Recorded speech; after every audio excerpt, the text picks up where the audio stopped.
j'ai terminé ce livre hier soir. C'est le troisième tome de Mémoires de la forêt de Michael Bras-Arnaud et c'était vraiment genre incroyable, incroyable. On m'avait, déjà dit genre que c'était un tome genre incroyable et clairement ça a été vérifié.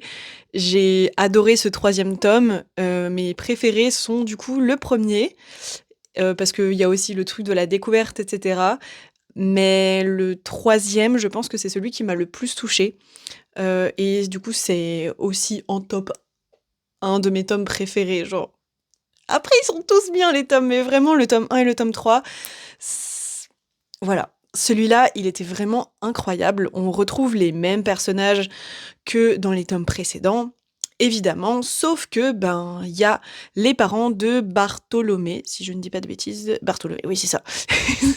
Oui, je l'ai terminé hier, mais j'ai pas vraiment le souvenir des prénoms, genre à chaque fois c'est un inconvénient avec moi, je me souviens jamais des prénoms. Bref. Du coup, les parents de Bartholomé sont partis dans une aventure incroyable. Malheureusement, ils ne sont pas revenus. Pourquoi? Et du coup, ben, ils vont partir à leur recherche, Bartholomé et son oncle, et ils vont partir dans une aventure absolument incroyable au bord d'un train et ils vont rencontrer beaucoup, beaucoup, beaucoup de personnages qui vont les aider à retrouver, bah, du coup, les parents du petit renard. Et là où on peut se dire: «Oui, c'est pour les enfants et tout machin», franchement, à la fin, moi, j'avais des frissons tellement c'était émouvant. J'ai été très touchée par cette histoire. Même là, j'ai c'est les yeux qui picotent.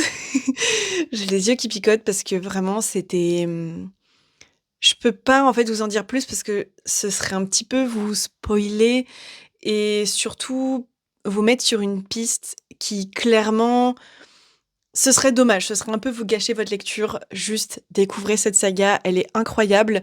Je vais attendre le printemps pour lire le dernier tome parce que du coup ça se passe au printemps.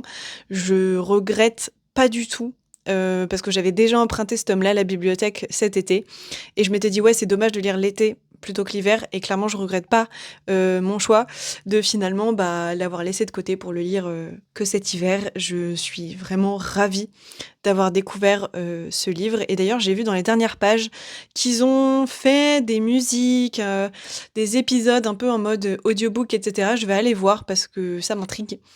Voilà, si jamais vous avez écouté ce contenu, supplémentaire, hésitez pas à me dire dans les commentaires ce que vous avez pensé.